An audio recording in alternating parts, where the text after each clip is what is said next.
como você, fisioterapeuta, pode tratar o paciente com exacerbação de DPOC, que é um evento agudo. Um evento agudo, onde o paciente sai de um momento estável para uma alteração do quadro clínico, necessitando de modificações de medicamento e de tratamentos. O fisioterapeuta vai pegar esse paciente ou no ambiente de emergência, no ambiente de terapia intensiva e até no ambiente de enfermaria. E vai ter que definir a melhor conduta para esse paciente, tentando reverter essa exacerbação ou controlar essa exacerbação. Desde o uso da ventilação não invasiva, a terapia desobstrutiva, ao uso da ventilação mecânica invasiva e ajustes finos, desde o rise time ao percentual de ciclagem lá em PSV. E quando o paciente está apresentando uma exacerbação da doença pulmonar obstrutiva crônica, ele vai apresentar sinais e sintomas com piora. Quais são esses sinais e sintomas com piora? Tosse, expectoração e dispneia. Então, ele vai ter um agravamento da tosse e ter uma maior presença dessas tosses. Vai ter um aumento da quantidade de secreção, aumentando essa expectoração. Lembrando, com o acúmulo de secreção, aumenta a resistência das vias aéreas, aumentando a dificuldade ventilatória. Também vai gerar uma dispneia, que pode ser causada tanto por acúmulo de secreção, por um broncoespasmo, por uma alteração da mecânica ventilatória com a hiperinsuflação dinâmica. Isso pode gerar um ciclo de aumento da hiperinsuflação dinâmica, piora da mecânica ventilatória e falência da musculatura respiratória, fazendo com que o paciente entre na ventilação mecânica invasiva. E dominar isso vai fazer com que você, fisioterapeuta, consiga atuar no caso concreto, gerando a melhor intervenção para esse paciente. Mas tem um porém. Tem que saber diferenciar quando é uma exacerbação da doença pulmonar obstrutiva crônica ou quando é alterações dos sinais e sintomas, não sendo a exacerbação da doença pulmonar obstrutiva crônica, sendo outro fator que está gerando essa alteração da mecânica ventilatória.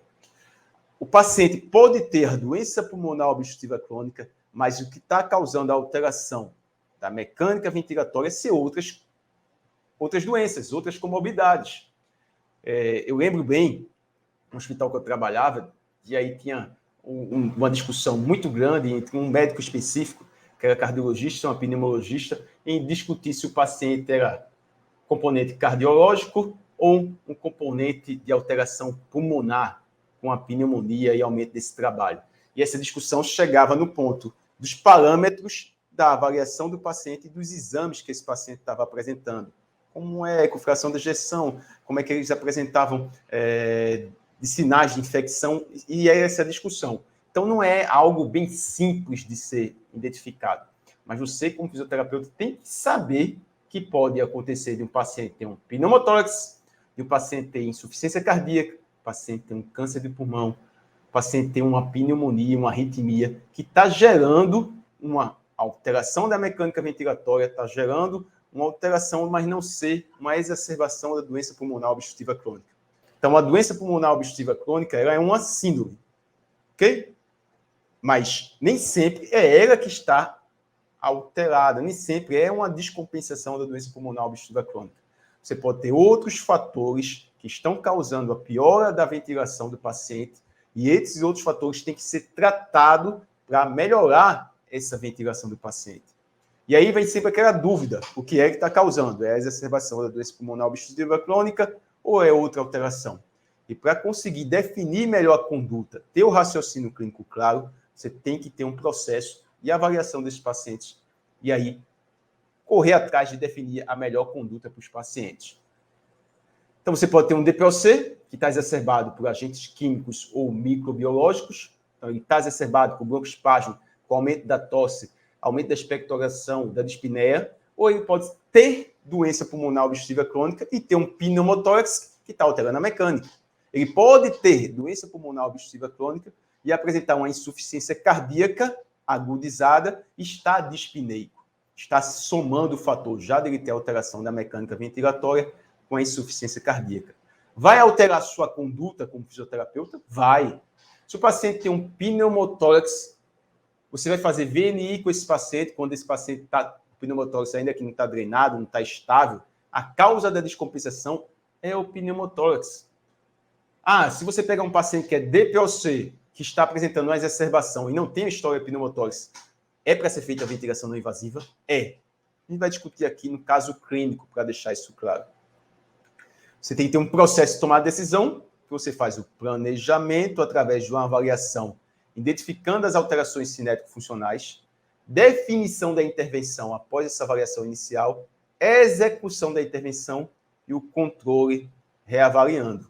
Vamos dar exemplo desse caso clínico. Você pegou um paciente com diagnóstico de doença pulmonar obstrutiva crônica, ele tinha o diagnóstico da síndrome, chegou na UTI com tosse produtiva, aumento do trabalho ventilatório, rebaixamento do nível de consciência e com esse exame de imagem, uma radiografia mostrando o pulmão com uma retificação da cúpula diafragmática, dos aumentos dos espaços intercostais, um padrão de hiperinsuflação pulmonar.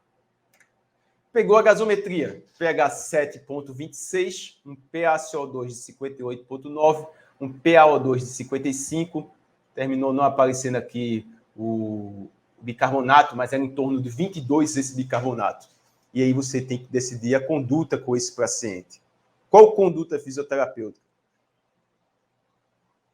Se você pegar, você tem que utilizar, dentro do processo, conhecimento teórico, conhecimento prático, iniciativa e atitude. São os pilares do método fisioterapia intensiva que eu ensino para os meus alunos.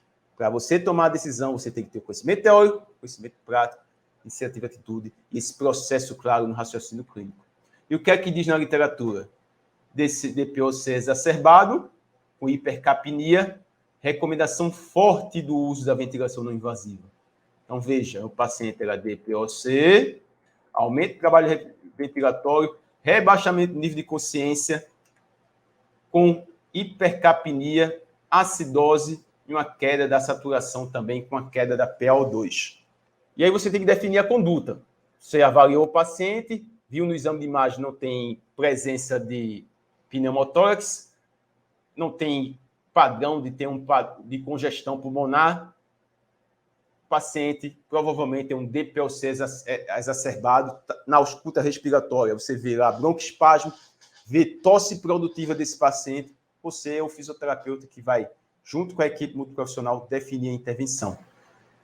VNI é indicado, grau de recomendação, forte o uso da ventilação não invasiva com esses pacientes. Mas o rebaixamento do nível de consciência é contraindicação para fazer VNI? Não para o paciente com DPOC exacerbado. O paciente com DPOC exacerbado, você pode fazer o uso da ventilação não invasiva e monitorizar se o paciente tem melhora da mecânica ventilatória e melhora do nível de consciência. Então, o que foi feito? O uso da ventilação não invasiva. Qual a interface que vai utilizar nesse momento? Uma interface oronasal, pode ser associado com o uso de broncodilatador, pode ser feito terapia desobstrutiva para remoção de secreção antes de fazer o uso da ventilação não invasiva, realizando a aspiração, já que esse paciente pode estar com uma tosse no momento sem conseguir expectorar, já que está com rebaixamento de nível de consciência. Então, você gera uma terapia de remoção de secreção, gerou uma terapia de remoção de secreção, aspirou o paciente, colocou a ventilação não invasiva, gasometria após a conduta. PaCO2 de 48, PaO2 de 94, pH tendendo aí a ficar dentro do valor de normalidade, chegando perto de 7,35, foi para 7,32. Sempre vendo o quê? A monitorização. Se melhorou a mecânica ventilatória, se o paciente reduziu o trabalho ventilatório, melhorou o nível de consciência. Esses parâmetros que você tem que avaliar junto com os parâmetros gasométricos para identificar que o paciente respondeu com DPOC exacerbado ao uso da ventilação não invasiva. Então, veja que foi um planejamento, como eu coloquei um tempinho atrás. Avaliou os parâmetros objetivos, identificou as alterações cinético-funcionais, a partir disso definiu a intervenção, ventilação não invasiva. Se você tivesse pego uma radiografia e tivesse um pneumotórax, ia pensar de outra forma. Se você tivesse pego uma radiografia, um padrão de congestão pulmonar, pode ser utilizada a ventilação não invasiva ainda? Pode.